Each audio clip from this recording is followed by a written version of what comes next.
안녕하세요. 오늘은 커피 페일 CVE2026의 31431을 다룹니다. 핵심은 단순히 또 하나의 커널 버그가 아닙니다. 2017년 이후 폭넓게 퍼진 취약점, 732바이트짜리 공개폭, 그리고 배포판 패치가 사용자에게 도달하는 속도까지 한꺼번에 드러난 사건입니다. 먼저 숫자부터 보겠습니다. 이 취약점은 2017년 커널 변경에서 시작돼 2026년 공개 전까지 거의 9년 동안 남아 있었습니다. 서버 CI 러너 컨테이너 호스트처럼 여러 사용자가 같은 커널을 공유하는 환경에서는 특히 위험도가 커집니다. 커피 페일은 원격에서 바로 뚫리는 취약점은 아닙니다. 하지만 일반 사용자 권한으로 코드만 실행할 수 있으면 루트까지 올라갈 수 있습니다. 그래서 웹 RC, 탈취된 SSH 계정, 악성 PR을 실행하는 CI 러너와 결합될 때 실제 위험이 커집니다. 공식 타임라인을 보면 3월 23일 보고, 4월 1일 메인라인 반영, 4월 29일 공개입니다. 논란의 초점은 패치가 있었느냐가 아니라가 배포판의 실제 사용자에게 패치가 얼마나 준비된 상태로 도달했느냐입니다. 버전 판단은 생각보다 까다롭습니다. 업스트림 고정 버전만 보면 7.0, 6.19.12, 6.18.22, 6.12.85, 6.6.137 이상이 기준으로 언급됩니다.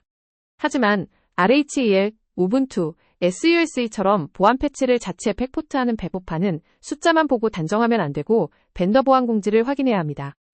위험한 이유는 안정성입니다. Dirty COW나 Dirty Pipe처럼 잘 알려진 과거 사례와 비교해도 커피 페일은 레이스 조건이나 커널별 오프셋에 덜 의존합니다. 공격자가 로컬 실행 권한을 확보한 뒤 성공률 높은 후속 단계로 쓰기 쉽다는 뜻입니다. 공개폭은 방어자에게 검증 도구가 되지만 공격자에게도 바로 실행 가능한 단서가 됩니다.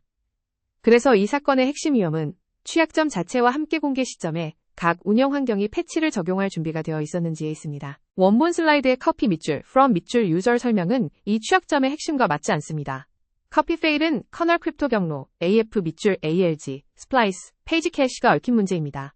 디스크 파일을 직접 바꾸는 것이 아니라 메모리의 페이지 캐시를 바꾸기 때문에 탐지와 이해가 더 까다롭습니다. 수정의 핵심은 단순한 액세스 밑줄 OK 추가가 아닙니다. 문제의 인플레이스 최적화를 되돌려서 읽기, 전용 파일에 페이지 캐시가 쓰기 가능한 암호화 출력 버퍼처럼 취급되지 않게 만드는 것입니다.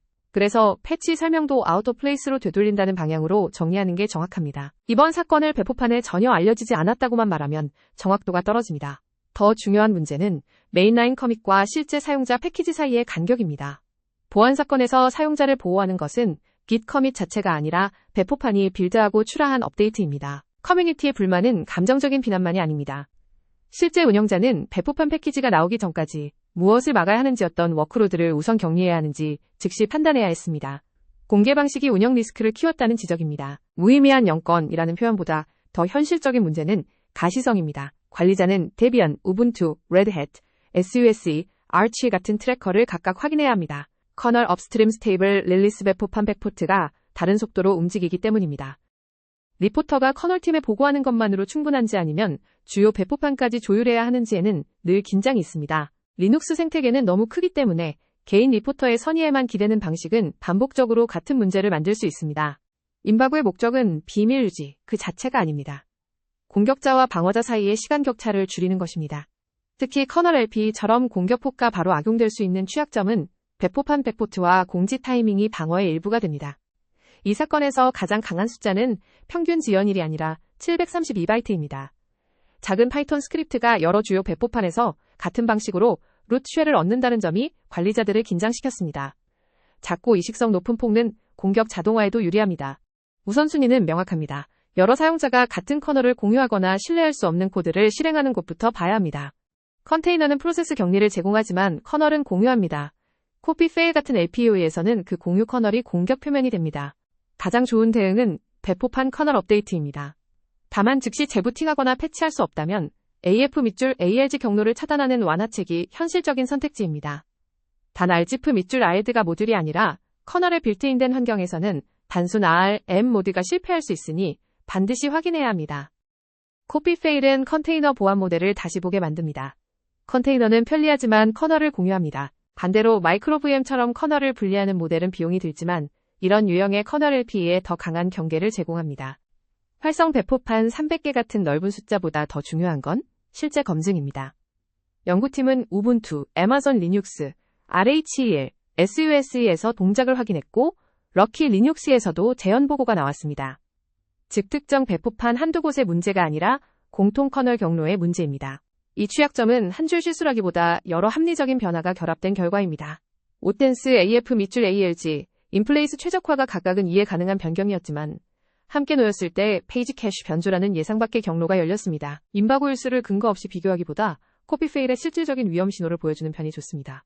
포는 732바이트, 쓰기는 4바이트 단위 직접 검증된 주요 배포판은 최소 4곳입니다.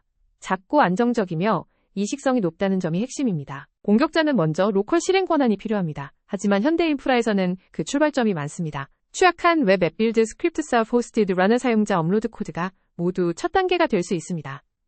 커피 페일은 그 다음 단계, 즉 루트 상승을 매우 짧게 만듭니다. 공유 호스팅이나 CI 러너에서 이 취약점이 무서운 이유는 피해 범위입니다.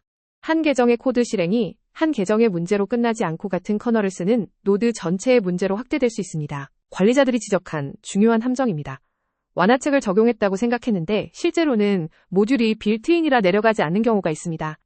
그래서 명령을 실행하는 것보다 결과를 확인하는 과정이 더 중요합니다. 관리자 행동은 버전 확인에서 끝나면 안 됩니다. 배포판 공지를 확인하고 위험한 노드부터 패치하고 임시 완화가 실제로 먹혔는지 검증해야 합니다. 커널 패치는 설치보다 재부팅 후 적용 확인이 더 중요합니다.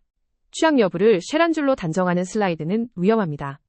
엔터프라이즈 배포판은 오래된 버전 문자열에 보안 패치를 백포트하기 때문입니다. 어네임은 출발점일 뿐이고 최종 판단은 배포판 보안 공지와 실제 실행 커널 확인으로 해야 합니다. 70% 같은 근거가 약한 수치보다 CVSS 7.8 하이가 더 안전한 표현입니다.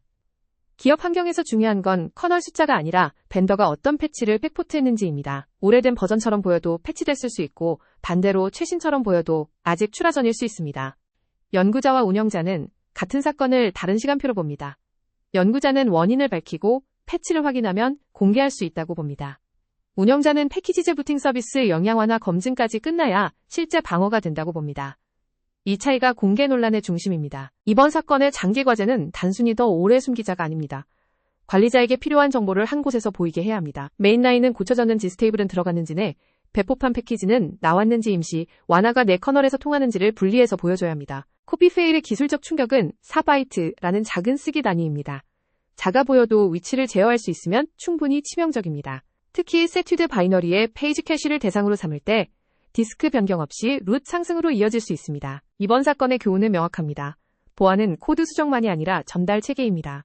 커미스테이블 릴리스 배포판 패키지 재부팅 검증까지 이어지는 전체 경로가 사용자 보호의 일부입니다.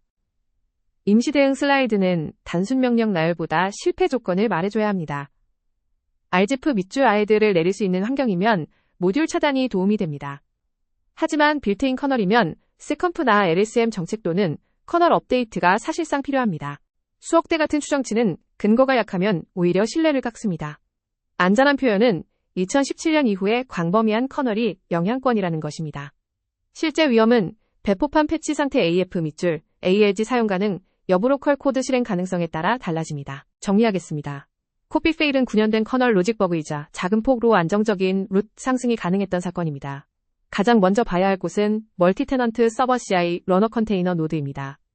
그리고 장기적으로는 취약점 공개보다 더 큰 문제 즉 패치가 실제 사용자에게 도달하는 과정을 더 투명하게 만드는 일이 남았습니다.